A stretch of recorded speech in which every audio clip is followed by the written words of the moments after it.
Are you looking for a way to level up your English? Have you tried reading, but you always get bored or find it too hard? Then you should try to listen to this story. Chapter 1. Beginning. In 1825, I was 10 years old. My father and mother were dead.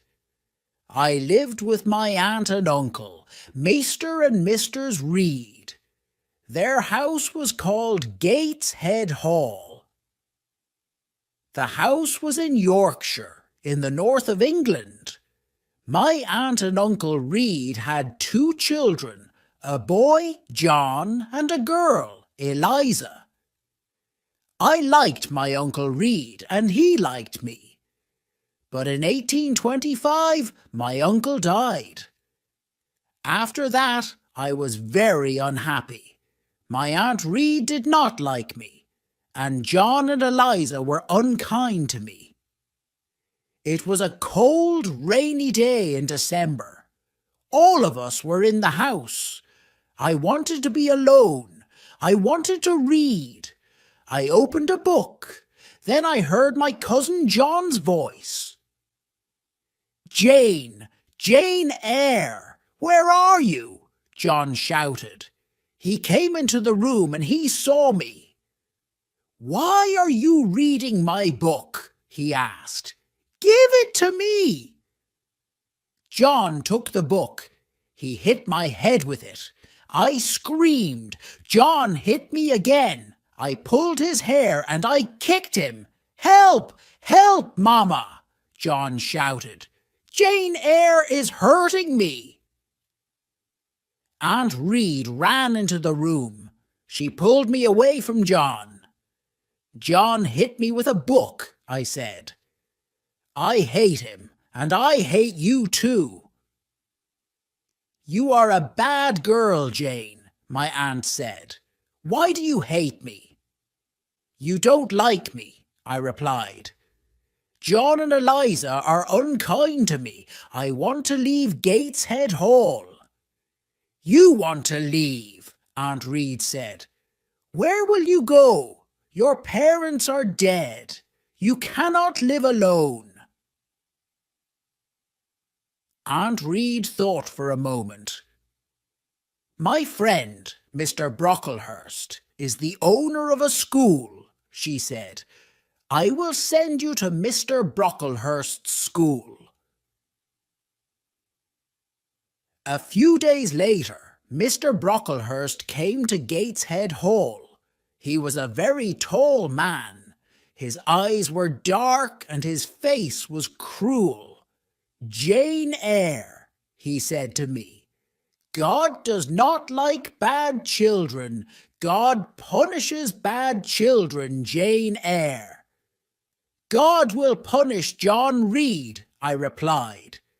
"John Reed hits me and he shouts at me." "That is not true." "You are a liar, Jane Eyre," Mr. Brocklehurst said.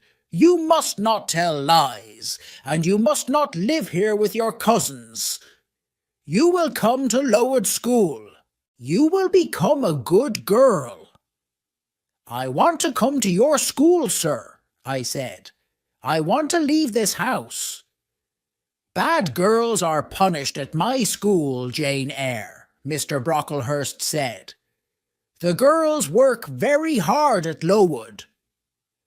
"I will work hard. I will be a good pupil, Mr. Brocklehurst," I said.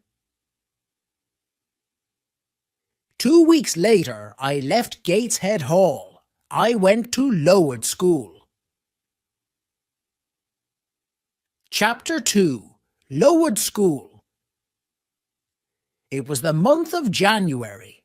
I arrived at Lowood School at night. A servant took me up some stairs and into a big bedroom. There were many beds in the room. The girls in the beds were asleep.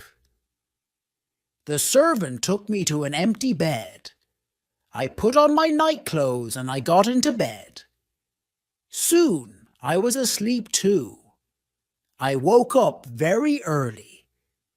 A loud bell was ringing. The bedroom was dark and cold. I watched the other girls. They washed in cold water and they dressed quickly. There was a plain brown dress next to my bed, and there was a pair of ugly, heavy shoes. I washed quickly. Then I put on my new clothes. I was very hungry. I followed the other girls down the stairs. We sat down at long tables in a large dining room. Our food was terrible. "The food is bad again," one of the girls said. "Stand up," a teacher shouted. "Don't talk." We stood up. We did not speak. We walked into a big schoolroom and we sat down. There were about 80 girls in the schoolroom, and there were 4 classes. The oldest girls were in the 4th class. I was in the 1st class. 4 teachers came into the room and we began our lessons. The lessons were not interesting. First, we read some pages in a book. Then our teacher asked us questions about those pages. After 4 hours, we went outside. It was very cold. Very soon, a bell rang. Lessons started again. 3 weeks passed. One afternoon, the head teacher came into the schoolroom. The head teacher's name was Miss Temple. Mr. Brocklehurst was with her. We all stood up. I stood behind an older girl. I did not want Mr. Brocklehurst to see me. Mr. Brocklehurst walked slowly round the room.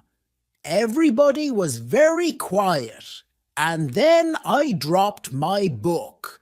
Mr. Brocklehurst stopped walking. He looked at me. "Ah, the new girl," he said. "Come here, Jane Eyre." Then he pointed at 2 of the older girls. "You 2 girls, put Jane Eyre on that high chair," he said. "Look at Jane Eyre, everybody," Mr. Brocklehurst said. "This child is bad. She is a liar. She will be punished. Miss Temple, teachers, girls, do not talk to this child." Then he spoke to me again. "Jane Eyre, you must stand on that chair for 2 hours, he said. "You're a bad girl." That evening I cried and cried, but Miss Temple was kind to me. "You are a good pupil, Jane," she said, "and you are not a bad girl. I am your friend, Jane." "Thank you, Miss Temple," I said. Lowood School was in an unhealthy place. The buildings were wet and cold. Mr. Brocklehurst owned the school. He was a rich man, but he did not buy warm clothes for us. And he did not buy good food for us. Everybody hated him. In the spring, many of the girls became sick. Some of them left the school. They never came back. Many of the girls died. That spring was a terrible time. We had no lessons. Miss Temple and the other teachers took care of the sick pupils. Mr. Brocklehurst had to buy better food for us, and he had to buy warm clothes for us. Mr. Brocklehurst never came to the school. The next year, Lowood School moved to a better place. It was a healthier place. There were new schoolrooms, new bedrooms, and a new dining room. The new buildings were bright and clean. The teachers were happy. After that, I was happy at Lowood School too. I was a pupil at Lowood School for 6 years. Then I became a teacher. I was a teacher at the school for 2 years, but I never returned to Gateshead Hall, and the Reeds never wrote to me. Chapter 3. Thornfield Hall. In 1833, I was 18 years old. In the summer, Miss Temple left Lowood School. She got married. I wanted to leave Lowood too. I wanted a new life. I will be a governess, I thought. I put an advertisement in a newspaper. I had a reply to my advertisement. The reply was from Mr. S. Fairfax of Thornfield Hall, near Millcote. Millcote was about 70 miles from Lowood School. Mr. S. Fairfax wanted a governess for a little girl. I wrote to Mr. S. Fairfax immediately. I was going to be a governess at Thornfield Hall. I travelled to Millcote in a coach. At Millcote, a servant met me. He took me to Thornfield Hall. At Thornfield Hall, another servant opened the door. She was smiling. She took me into a small, warm room. A lady was in the room. She was sitting by the fire. "Are you Mrs. Fairfax?" I asked her. "Yes, my dear," she said. "And you are Miss Eyre. Are you cold? Sit by the fire, Miss Eyre. A servant will bring you some food." "Mr. S. Fairfax is very kind," I said to myself. "I will be happy here." "Will I see Miss Fairfax tonight?" I asked. Mr. S. Fairfax looked at me. She smiled. "Miss Fairfax?" "No, no," she said. "Your pupil's name is not Miss Fairfax. Your pupil is Adele Varens. Adele's mother was a Frenchwoman. Adele is Mr. Rochester's ward. He takes care of her." "Mr. Rochester? Who is Mr. Rochester?" I asked. "Mr. Edward Rochester is the owner of Thornfield Hall," Mr. S. Fairfax said. "I am his housekeeper. I take care of Thornfield Hall. Mr. Rochester is not here now. He does not like this house. He is often away from home." I was very tired. Mr. S. Fairfax took me up the wide stairs. She took me to my room. I went to bed immediately, and I slept well. The next morning I woke early. The sun was shining. I put on a plain black dress. I opened my bedroom door. I walked along a corridor and down the wide stairs. I walked out into the sunny garden. I turned and I looked up at my new home.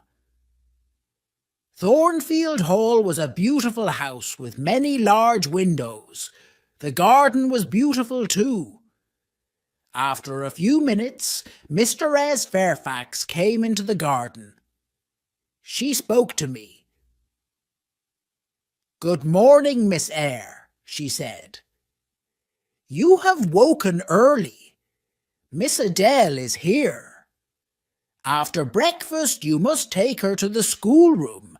She must begin her lessons." A pretty little girl walked towards me. She was about 8 years old. She spoke to me in French, and I replied in French. After breakfast, I took Adele to the schoolroom. We worked all morning. Adele enjoyed her lessons, and I was happy. In the afternoon, Mr. S. Fairfax took me into all the rooms of Thornfield Hall.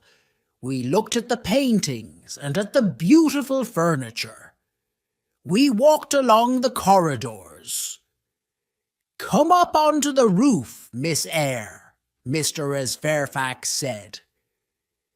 "You will see the beautiful countryside around Thornfield Hall." We walked up many stairs. At last we were at the top of the house. We walked along the top corridor. Mr. S. Fairfax opened a small door, and we walked on to the roof. "Look, Miss Eyre," Mr. S. Fairfax said. "You can see for many miles."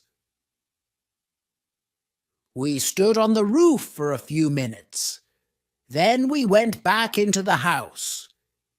We walked carefully towards the stairs. The top corridor was narrow and dark. Suddenly, I heard a strange laugh. "Who is that, Mr. S. Fairfax?" I asked. Mr. S. Fairfax did not reply. She knocked on a door. "Grace," she said. The door opened. Behind the door was a small room. A servant was standing at the door. "Be quiet, Grace, please," Mr. S. Fairfax said. The woman looked at Mr. S. Fairfax. Then she closed the door. "That was Grace Poole," Mr. S. Fairfax said. "She works up here. Sometimes she laughs and talks with the other servants. Don't worry about Grace. Please come downstairs now, Miss Eyre." Chapter 4. Mr. Rochester. 3 months passed. I had not met the owner of Thornfield Hall. Mr. Rochester had not come home. One January afternoon I went out and I walked towards the road. I was going to the village of Hay. I was going to post a letter in the village. Hay was 2 miles from Thornfield Hall. The day was fine, but it was very cold. I walked quickly and soon I was near the village. Suddenly, a big black and white dog ran past me. A moment later, a man on a black horse followed the dog. Then I heard an angry shout. The dog ran past me again. It was barking loudly. I turned round. The horse had fallen on the icy ground, and the man had fallen from the horse, walked towards them. "Can I help you, sir?" I asked. "My horse fell. I've hurt my foot," the man said. The horse stood up. The man tried to stand up too, but he could not stand. He fell onto the ground again. The man was about 35 years old. He was not handsome, but he had a strong face. He had dark eyes and black hair. He was not very tall, but his body was powerful. "I'll bring somebody from Thornfield Hall," I said. "Do you live at Thornfield?" the man asked. "I am the governess," I replied. "Ah, yes, the governess," the man said. "Help me, please." The man stood up very slowly, and he put his hand on my shoulder. He walked slowly towards his horse. I helped him. He pulled himself onto the horse. "Thank you. Now go home quickly," the man said. And he rode away. I walked on to the village, and I posted my letter. Then I returned to Thornfield Hall. Bright lights were shining in the big house. I went inside. A big black and white dog walked towards me. It came from the dining room.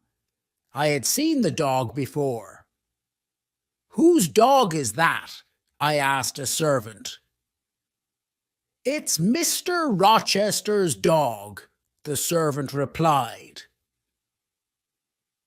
"Mr. Rochester has come home, but he has hurt his foot. His horse fell on some ice." I smiled. The owner of Thornfield Hall had returned, but I did not see Mr. Rochester again that day. I saw Mr. Rochester the next day. He sent for me in the evening. I put on a clean dress. I brushed my hair carefully. Mr. Rochester was in the large sitting room. He was sitting in a big chair. His right foot was on a small chair. Mr. S. Fairfax and Adele were sitting with him. "Sit by the fire, Miss Eyre," he said. "Where have you come from?" "From Lowood School," I replied. "I was there for 8 years." "8 years," Mr. Rochester said. "That is a long time. Who are your parents?" "I have no parents, sir," I answered. "They are dead." "But where is your home, Miss Eyre?" Mr. Rochester asked. "I have no home, sir. I have no family," I said. "Why did you come to Thornfield Hall?" Mr. Rochester asked. "I wanted to leave Lowood, sir," I replied. "I put an advertisement in a newspaper. Mr. S. Fairfax replied to my advertisement." "Yes, I did," Mr. S. Fairfax said. "Miss Eyre is a good teacher, Mr. Rochester."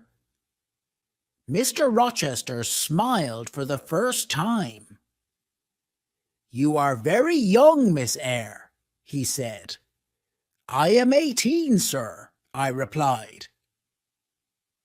Mr. Rochester smiled again. He did not ask me more questions.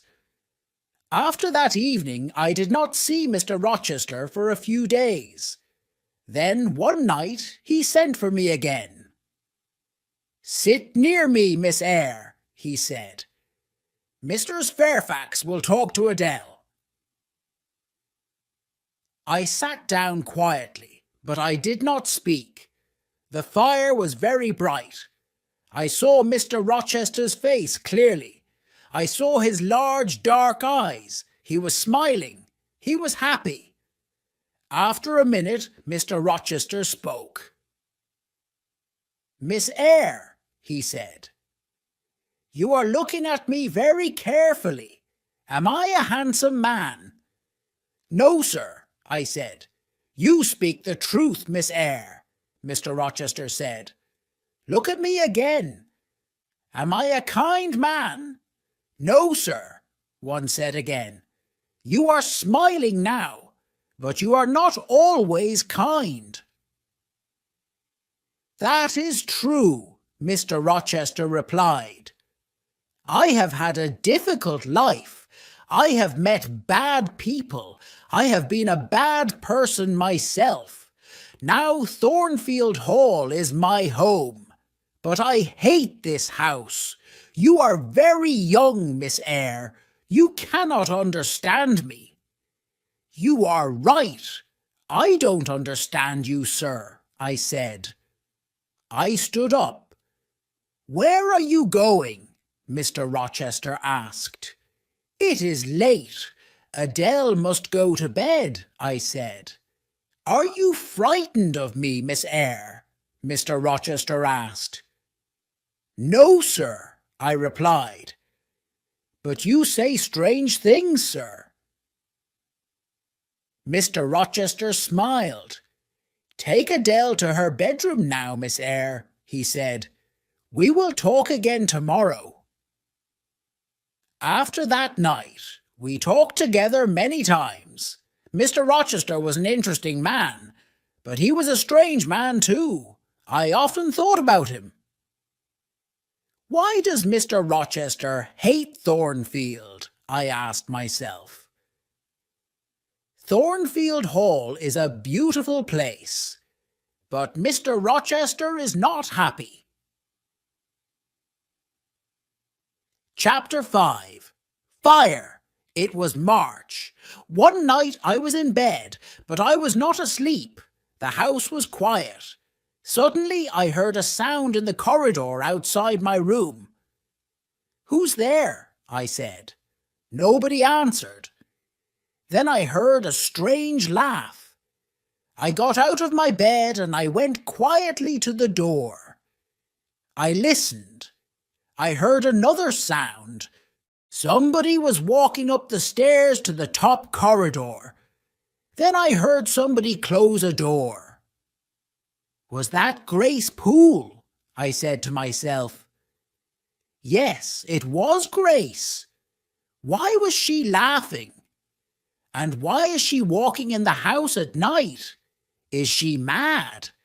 I must tell Mr. S. Fairfax about this. One will speak to her now. I put on some clothes and I opened the door. There was a candle on the floor outside my room. The candle was burning. There was thick smoke in the corridor. I went into the corridor. I looked around me. The door of Mr. Rochester's bedroom was open, and the smoke was coming from Mr. Rochester's room. I ran into the room. "Wake up, sir!" "What happened, Jane?" "There was a fire, sir. Grace Poole tried to kill you." I sat in a chair by the window. Time passed. At last, Mr. Rochester returned. "Please don't worry, Jane," he said. "Grace Poole is a strange woman, but she won't hurt anybody tonight." I stood up. "Good night, sir," I said. Mr. Rochester held my hand.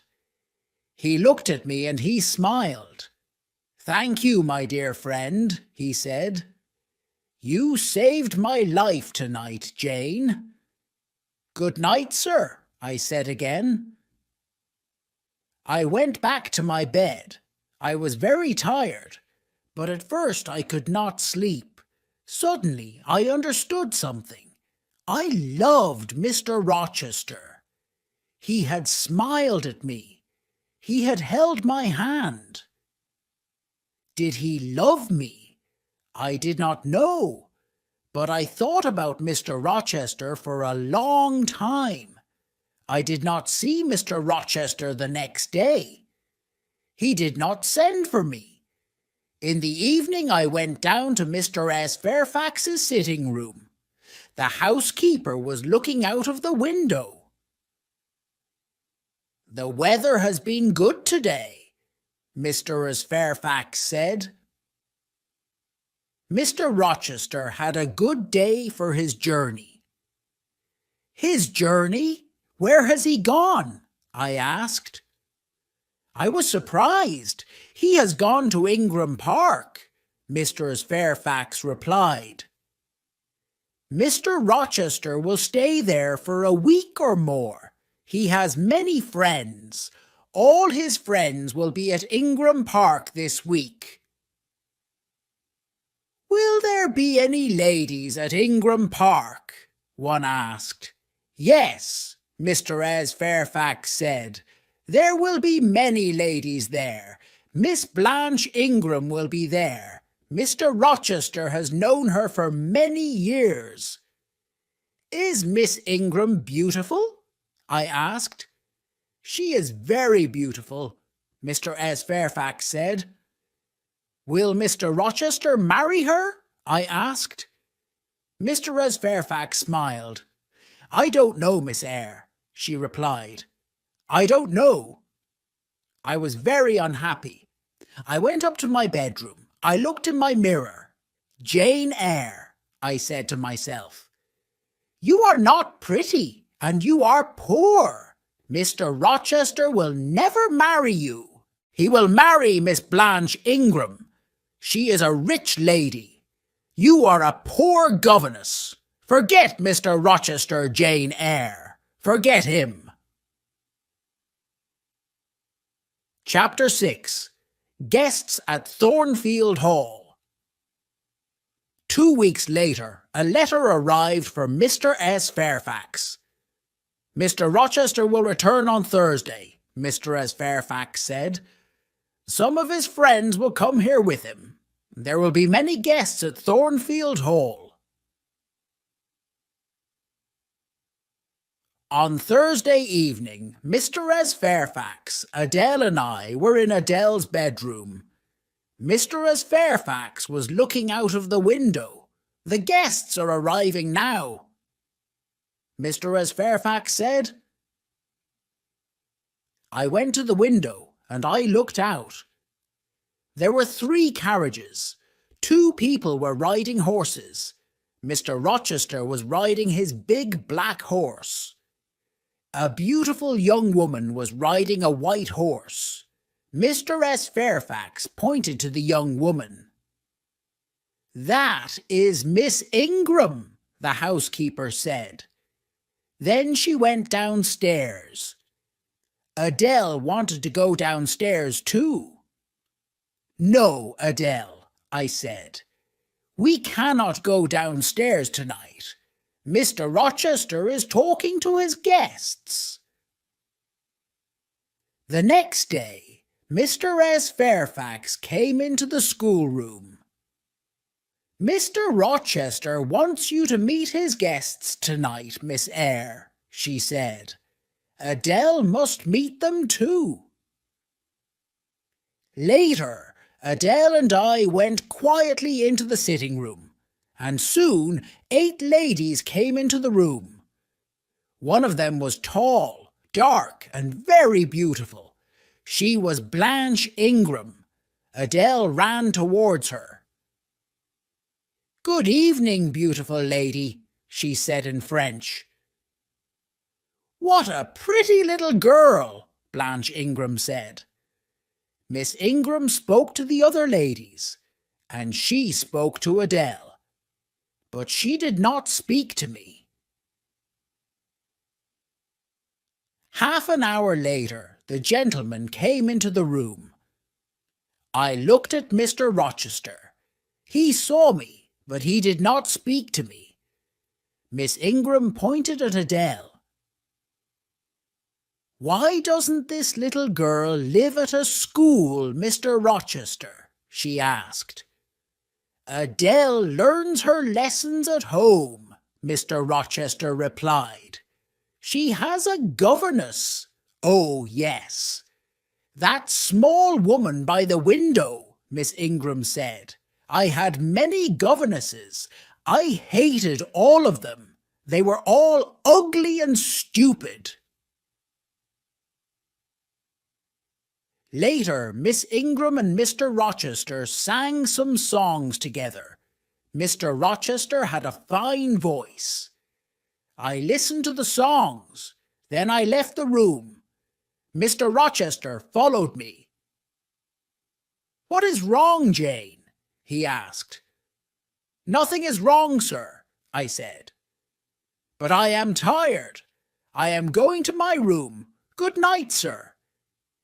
You are tired, and you are unhappy too, Mr. Rochester replied. There are tears in your eyes. Rest now, Jane. But please come and meet my guests tomorrow evening. Don't forget, Jane. The guests stayed at Thornfield Hall for 2 weeks. Every evening I went to the sitting room with Adele. Nobody spoke to me. Mr. Rochester and Miss Ingram were always together. One afternoon, Mr. Rochester went to Millcote. He returned late in the evening. I met him at the front door. Another guest has arrived, sir, I told him. His name is Mr. Mason. He has come from the West Indies. Suddenly, Mr. Rochester's face was pale. He held my hand tightly. Mason, the West Indies. Mason, he said. "Are you ill, sir?" I asked. "Jane, my little friend, I've had a shock," he said. "Bring me a glass of wine, please." I went quickly to the dining room. I returned with a glass of wine, and I gave it to Mr. Rochester. "What are my guests doing?" he asked. "They are eating and laughing, sir," I replied. "Mr. Mason is talking to the other guests. One day they will all hate me," Mr. Rochester said. "Now go into the dining room again. Tell Mason to meet me in the library." I gave Mr. Mason the message. Then I went to my bedroom. I got into my bed. Later, I heard Mr. Rochester coming up the stairs with Mr. Mason. They were laughing and talking. Soon I was asleep. Chapter 7. A Terrible Night. Some hours later, I woke up.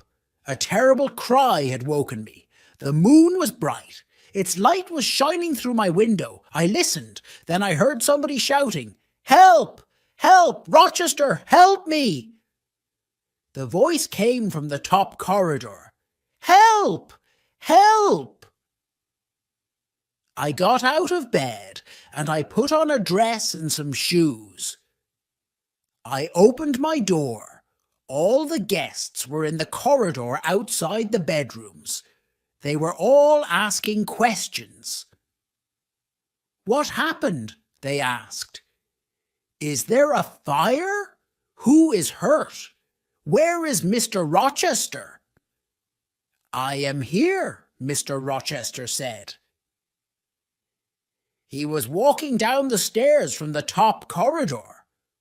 "What is wrong, Mr. Rochester?" Miss Ingram asked. "What has happened?" "Nothing is wrong," Mr. Rochester replied.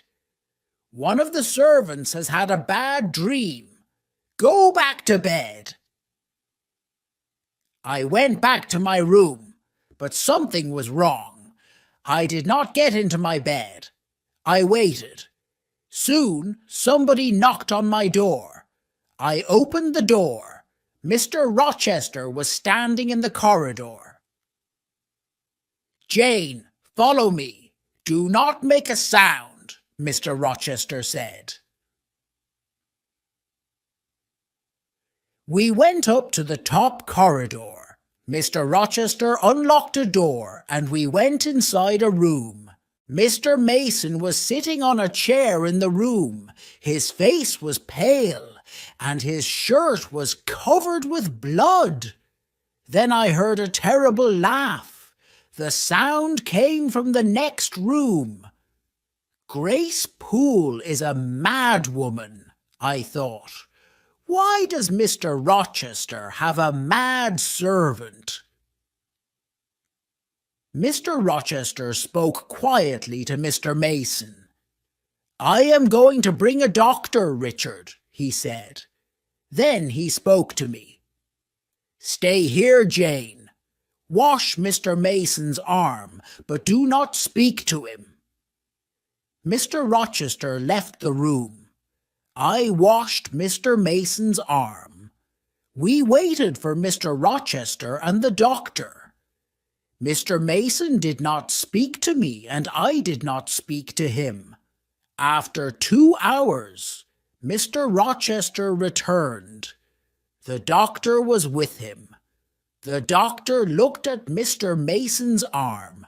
"She bit me," Mr. Mason said. "I came up here. I wanted to see her. I wanted to help her, but she bit me." "Be quiet now, Richard," Mr. Rochester said quickly.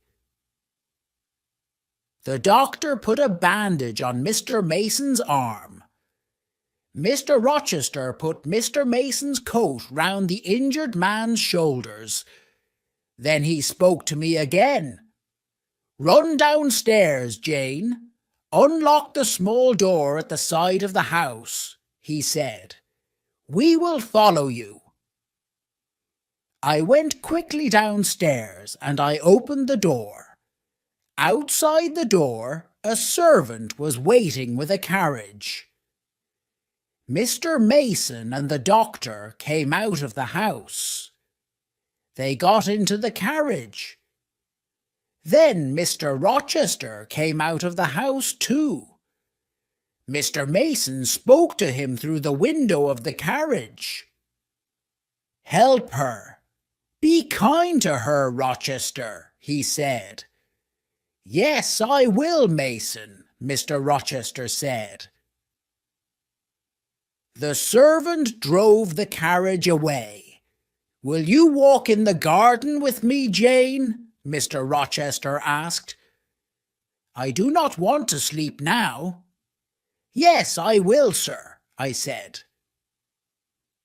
Soon it was morning. The birds were beginning to sing. The flowers had a sweet smell.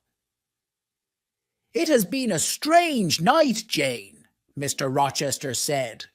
Were you frightened? I am frightened of Grace Poole, I said. She will hurt you one day. I am stronger than she is. She will not hurt me, Mr. Rochester said. He looked at me for a few moments. Are you my friend, Jane? He asked me. Yes, sir. I will be your friend forever, one replied. Thank you, my dear, Mr. Rochester said. I have made mistakes. Now I want to be happy. That is not wrong, is it, Jane? He stopped speaking for a minute.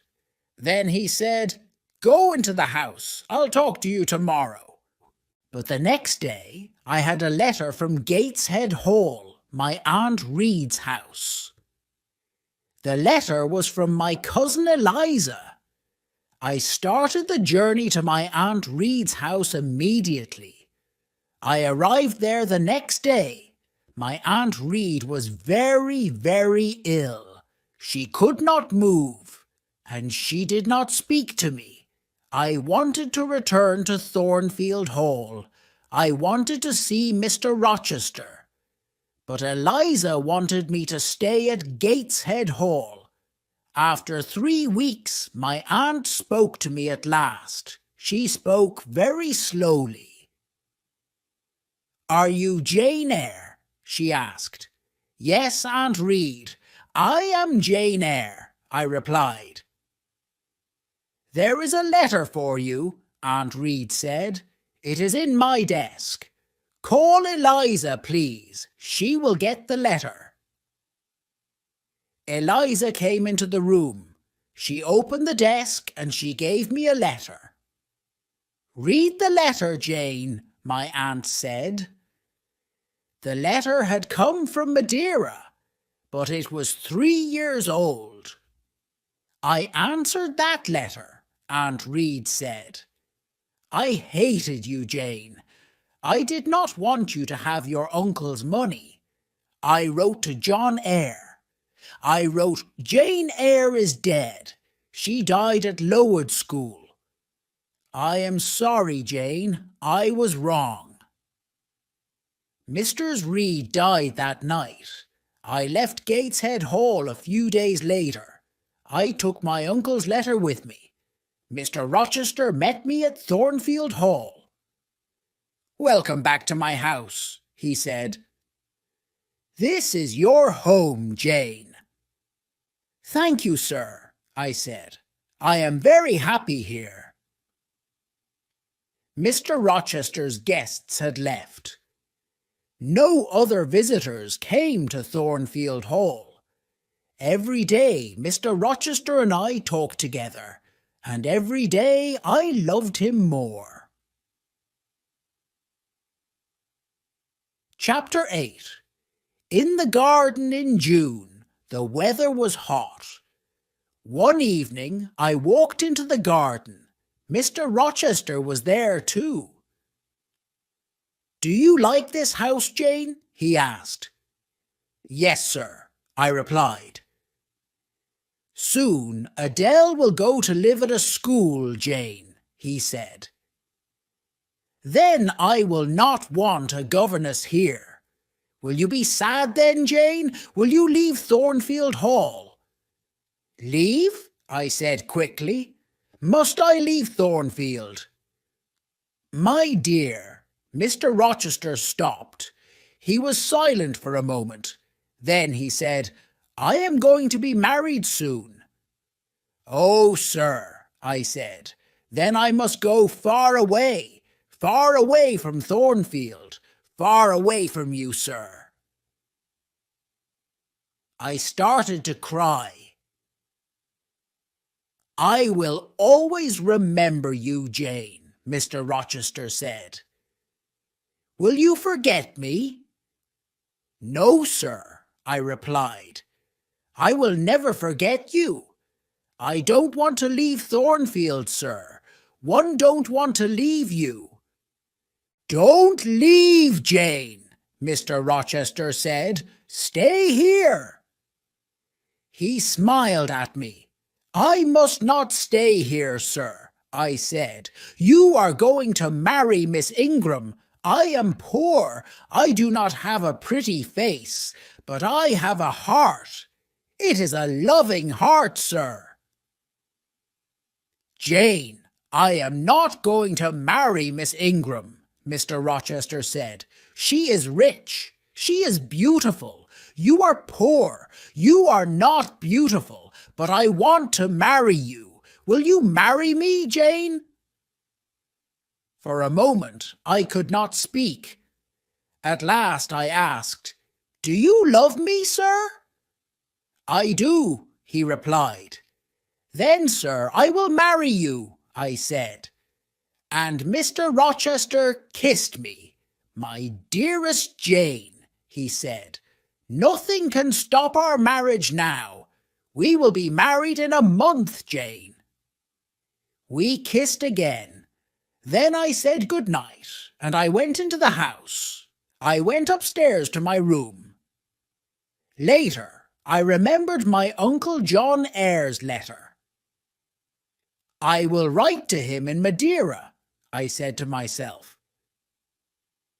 "I will tell him about my marriage to Mr. Rochester. I am very happy. My uncle will be happy too." 4 weeks passed. Mr. Rochester was going to buy me many beautiful things. He was going to give me many presents, but I did not want these things. "No, Edward," I said. "I am not beautiful. I don't want beautiful things. I want you, Edward." It was the month of July. 2 days before our wedding day, Mr. Rochester went away. "I will return tomorrow," he said. "I love you, Jane." That night I went to my bedroom early. My wedding dress and my wedding veil were in my room. I looked at them. "In 2 days I will be Jane Rochester," I said to myself. Then I went to bed. But I did not sleep well. The next day Mr. Rochester returned. He looked at me carefully. "What is wrong, Jane?" he asked. "Your face is pale. Are you frightened?" "I had a very strange dream last night," I said. "It was a dream about this house. But in my dream, Thornfield Hall had no roof. The walls were burnt. They were black. In my dream, I tried to find you, but you were not in the house." "Are you afraid of a dream, Jane?" Mr. Rochester asked. "No, Edward," I replied. "But I woke up from my dream. There was a woman in my room. She was tall and heavy. She had long black hair. The woman was holding a candle, I said. She put the candle by my mirror. She put my wedding veil over her head, and she looked in the mirror. Then I saw her face. It was a strange, terrible face, Edward, I said. Suddenly, the woman tore my veil into 2 pieces. She threw the pieces on the floor. What happened next? Mr. Rochester asked. The woman held her candle near my face, I replied. She looked at me and she laughed. Then she went away. This happened in your dream, Jane, Mr. Rochester said. It did not happen in my dream, Edward, I said. This morning my wedding veil was on the floor of my room. It was torn. It was in 2 pieces. But the woman did not hurt you, Jane, Mr. Rochester said. Sleep in Adele's room tonight, my dear. You will have no more bad dreams. Chapter 9. Mr. Rochester's Wife. It was our wedding day. We were going to be married in a church near Thornfield Hall. After the marriage, we were going to travel to London. I got up early. I put on my wedding dress and I went downstairs. Mr. Rochester was waiting for me. At 8 o'clock, we walked together to the church. The clergyman was standing by the door of the church. There were 2 other people inside the church, 2 men. They were sitting in a dark corner. I could not see them very well. The clergyman started to speak. At every marriage, the clergyman asks an important question. He asks the people in the church, "Is there a problem about this marriage?" The clergyman spoke loudly. He asked this question, and he waited. There was silence for a moment. And then one of the men in the dark corner stood up. He spoke loudly. "There is a problem. These 2 people must not be married," he said. "There is not a problem," Mr. Rochester said to the clergyman. "Please go on with the marriage."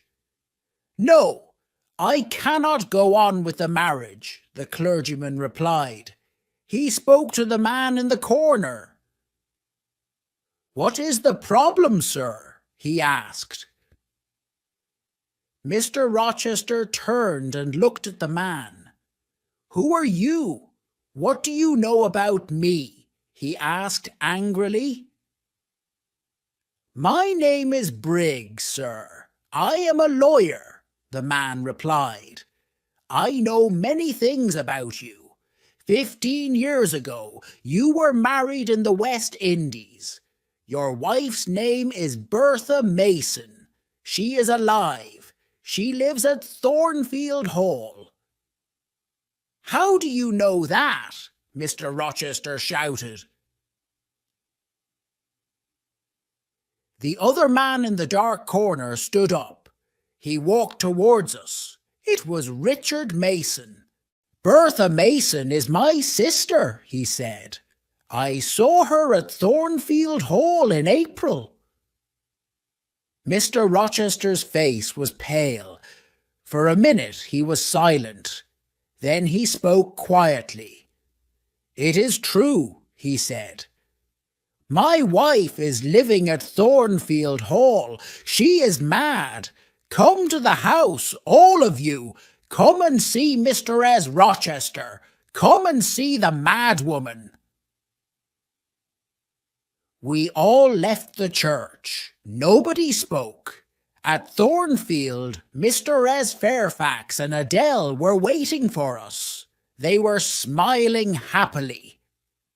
"Nobody will be happy today," Mr. Rochester said. "We are not married." Briggs, Mr. Mason, the clergyman, and I followed Mr. Rochester. We followed him up the stairs. He took us to the top corridor. He unlocked a door, and we went into a small room. I had seen this room before. We walked through the room to another door. Mr. Rochester unlocked this door, and we saw a larger room. Grace Poole was sitting in the room. But another woman was there too. She was tall and heavy. Her dark hair was in front of her face. The woman turned and looked at us. I knew that terrible, mad face. I had seen it in my bedroom 2 nights before. The mad woman saw Mr. Rochester. She screamed and she ran towards him. "Be careful, sir," Grace Poole said. The mad woman was very strong. She screamed and she hit Mr. Rochester, but Mr. Rochester held her arms. "This woman is my wife," Mr. Rochester said angrily. "I wanted to forget about her. I wanted to marry this young girl, Jane Eyre. Was I wrong?" He was silent for a few moments. Then he spoke quietly. "Yes, I was wrong," he said. "I love Jane Eyre. But I was wrong. Now go, all of you. I must take care of my mad wife." I went slowly downstairs. Mr. Briggs, the lawyer, spoke to me. "I am sorry for you, Miss Eyre," he said. "You did nothing wrong. Your uncle, John Eyre, is sorry for you too. He read your letter, and then he met Richard Mason in Madeira. Your uncle is dying, Miss Eyre. He could not come to England. He sent me here. He wanted me to stop this marriage." I did not answer. I went to my room and I locked the door. I took off my wedding dress. I put on a plain black dress. I lay down on my bed. I am Jane Eyre today, I thought. I will be Jane Eyre tomorrow. I will never be Jane Rochester. I must leave Thornfield Hall. I must never see Mr. Rochester again. My life here is finished. Many hours later, I got off the bed. I unlocked my door. Mr. Rochester was waiting outside my room. "You are unhappy, Jane," he said. "I am very, very sorry. Jane, we will leave Thornfield. We will go to another country. We will be happy again." "I cannot be your wife.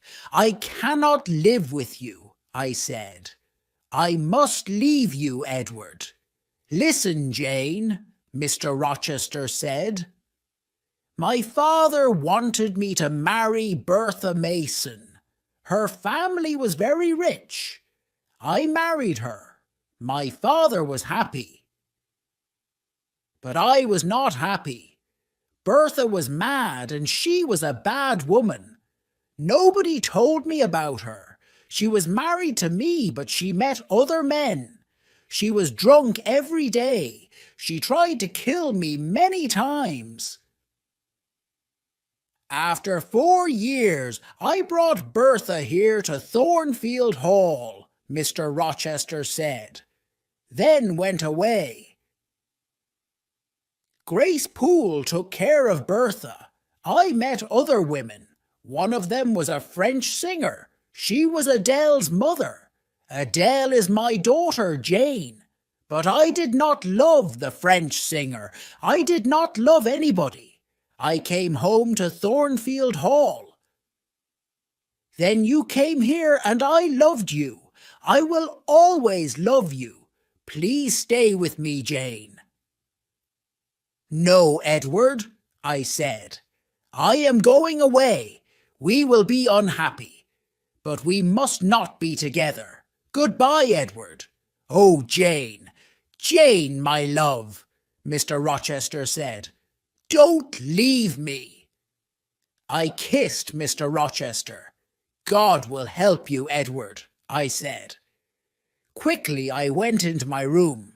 I put some clothes into a bag. Later I heard Mr. Rochester go into his room. Very quietly I went downstairs. I opened the small door at the side of the house. I left Thornfield Hall and one walked to the road. It was dark. Soon a coach came along the road. I gave all my money to the driver of the coach. I got into the coach. Many hours later the coach stopped. It was 10 o'clock in the morning. You must give me more money now, the driver said. I have no more money, I said. You have no more money? Then you must get out of the coach, the driver said. I got down onto the road. The coach moved away quickly. But I had left my bag in the coach. I looked around me. I was on a cold, empty moor. I was tired and hungry. I walked and walked. I had no money. I had no food. I walked until the evening came. At last, I lay down on the ground. I fell asleep immediately. Chapter 10. Moorhouse. The next morning I woke late. I walked along the road for many miles. It started to rain. Soon my clothes were wet. I saw no one. I walked on the moor all day. In the evening I was very tired again. I must sleep soon, I thought. Where shall I sleep? Then I saw a light. I walked slowly towards it. The rain was falling heavily, but I saw a house near the road. I walked up to the house. I knocked on the door. I waited, but nobody opened the door. I stood outside the house. I was very cold and very tired. I could not move. I am going to die here, I said. Then I heard a young man's voice. The man was standing behind me. No, you will not die at Moorhouse, the man said. Then he unlocked the door of the house. He took me into the house. He took me into a warm sitting room. Please sit down, he said. Two pretty young women came into the room. Give this poor woman some food, Diana, the young man said. Give her some dry clothes, Mary. Then he spoke to me again. My name is St. John Rivers, he said. These are my sisters, Diana and Mary. What is your name, young woman? My name is Jane Elliot, I said. I closed my eyes. Jane is very tired, Diana said. She must go to bed now.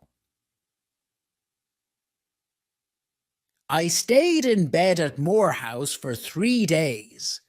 Diana and Mary Rivers were governesses. They were staying at Moorhouse for a few days. St. John, their brother, was a clergyman. They were very kind to me. Soon we were good friends. One day, St. John asked me about my life. I was a governess too, I told him. And I told him about Lowood School. But I did not tell him about Thornfield Hall. I did not tell him about Mr. Rochester. I want to work, St. John, I said. Will you help me? I have a plan, St. John said. A few miles from here there is a village. Many of the girls in the village cannot read or write. I am going to pay for a girls' school in the village, but I must find a teacher for these girls. I will teach them, St. John, I said. Good, he said. There will be a small house next to the school. You will live there. 3 days later, a letter arrived for St. John. Diana, Mary, our Uncle John is dead, he told his sisters. But we will not have any of his money. He gave the letter to his sisters. They read it. Uncle John was our mother's brother, Diana told me. He was very rich, but he has given all his money to another niece. We do not know her. Soon I went to live in the village. I lived in the house next to the school. Every day I taught the girls. My pupils worked hard, but I was not happy. Every day I thought about Edward Rochester. Does he think about me? I asked myself. 4 months passed. One day, St. John Rivers came to my house. He was holding a letter. He was worried. What is wrong? I asked. I want to ask you 3 questions, Jane, he replied. Is your name Jane Elliot? Do you have another name? Do you know Jane Eyre? I looked at him for a moment. I did not speak. I have some news for Jane Eyre, St. John said. Jane Eyre was a pupil at Lowood School, and she was a teacher there. Then she was a governess at Thornfield Hall, the home of Mr. Edward Rochester. How do you know this? I asked. What do you know about Mr. Rochester? How is he? I don't know, St. John said. This letter is from a lawyer. The lawyer tells a story about Mr. Rochester. Mr. Rochester had a mad wife, but he tried to marry Jane Eyre. She left Thornfield. Now this lawyer, Mr. Briggs, is trying to find her. I will tell you the truth, St. John, I said. My name is not Jane Elliot. My name is Jane Eyre, and I was a governess at Thornfield Hall. I know Mr. Rochester. Did Mr. Briggs write anything about Mr. Rochester? No. The letter is about you, Jane, St. John said. Your uncle, John Eyre, is dead. John Eyre has given you £20,000. You are rich, Jane. But why did Mr. Briggs write to you? I asked. My mother's name was Eyre, St. John said. She was your father's sister, Jane. Then you, Diana, and Mary are my cousins, I said. I thought carefully for a moment. Write to Diana and Mary, I said. They must come home. I will give all of you some of Uncle John's money. The next day I wrote to Mr. Briggs. I gave St. John, Diana and Mary £5,000 each. I wrote to Mr. S. Fairfax too, but she did not reply. 6 months passed. I heard nothing from Thornfield Hall.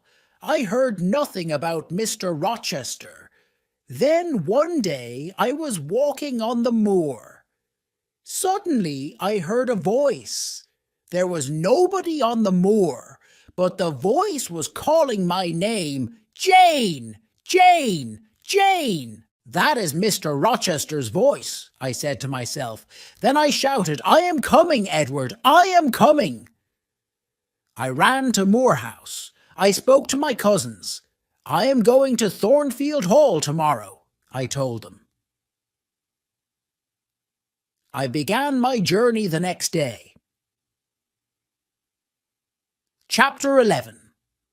My story ends. 2 days later, I got out of a coach. I was standing on the road near Thornfield Hall. I ran across the fields. Was Mr. Rochester at Thornfield? Was he ill? And then I saw the house. The house had no roof. Its walls were burnt and black. Nobody was living there. I looked at the burnt black house. I had seen this before. I had seen it in a dream. I was frightened. Where was Edward Rochester? I went to the village of Hay. I asked about Thornfield Hall. I asked about Mr. Rochester.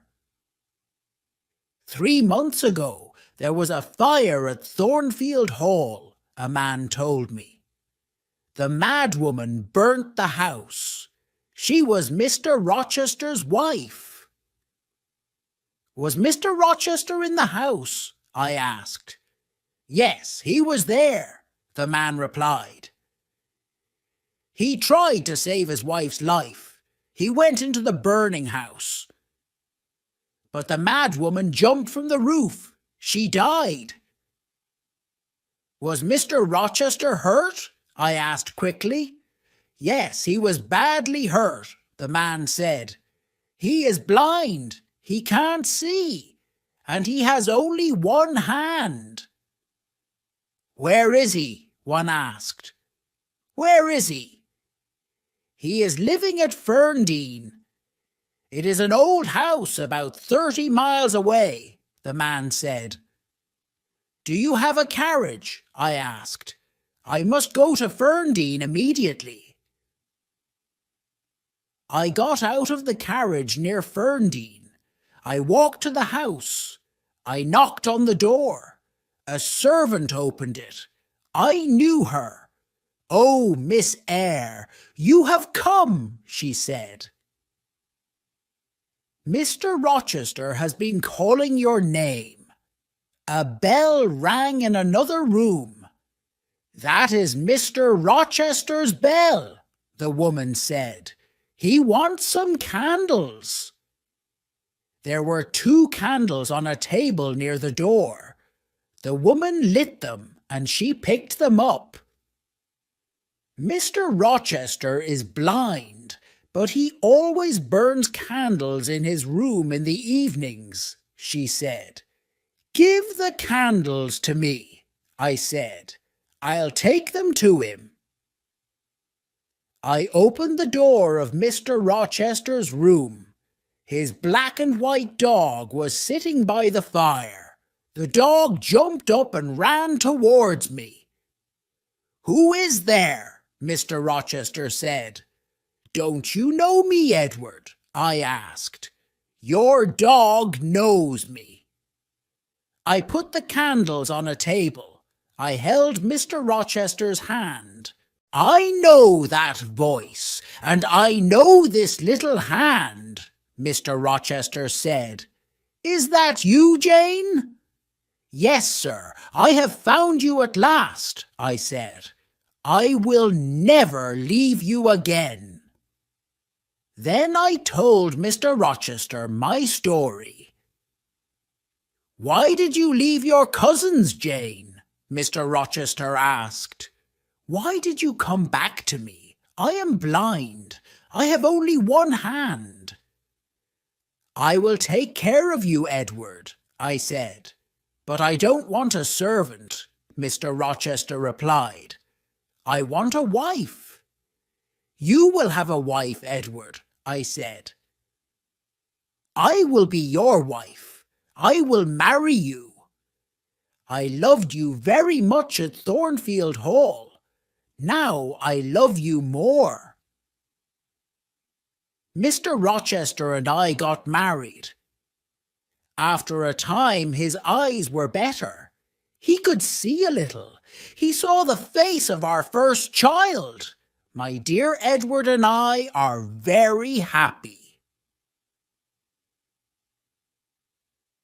The end.